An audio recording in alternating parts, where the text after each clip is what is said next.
You're not a Christian. Just look at you. That's a phrase I hear and a phrase I fear when I stumble and fall and have to face myself in the mirror. Like gum in a shoe, it sticks to me like glue.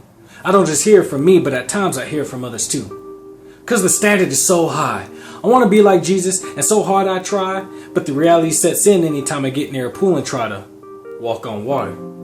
So I fall and I sink and I think, and the flood of thoughts starts surrounding me like the water I fell in. So it rains and it rains, like 40 days and 40 nights. But I don't feel like Noah, because the ark I'm in is littered with my graffiti of thoughts and accusations that all say, you're not a Christian. Fraud, phony, and fake are the words that form the 800-pound gorilla that push me and kick me and keep me down when I'm falling. Oh, but I can't stay there. See, a righteous man falls 7 times but gets back up again. I said a righteous man falls 7 times but gets back up again. Can I get an amen? See, we Christians are not always like superheroes. We may try to fly, but sometimes we're just ordinary guys. See, we stumble and trip and fall, and sometimes that only happens when you're trying to walk with God.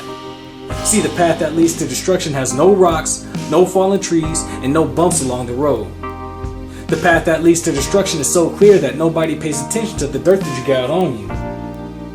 It's more like a joyride when you're chilling on the ATV, like the Geico pig, screaming, whee! But like that full tank of gas is only temporary.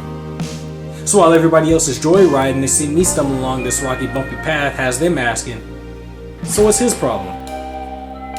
See, when I say that I'm a Christian, they don't expect me to just be good. They expect me to be good with one less O in the middle.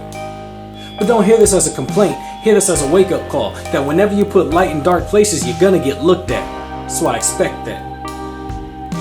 So while I'm stumbling along this rocky, bumpy path, they're sitting there doing the math, adding up the times I've fallen.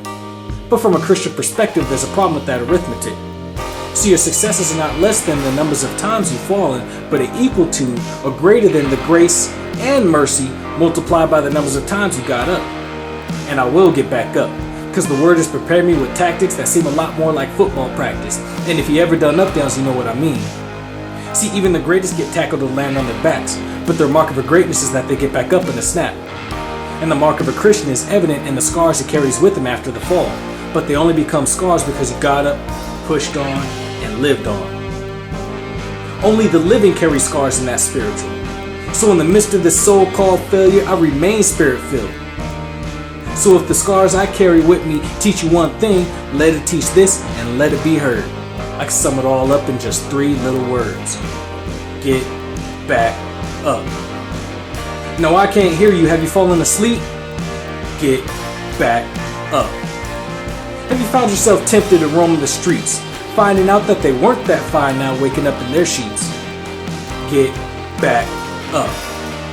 Someone hurt and abused you, mistreated and used you, so you utter the words, I'll never love again. Get back up.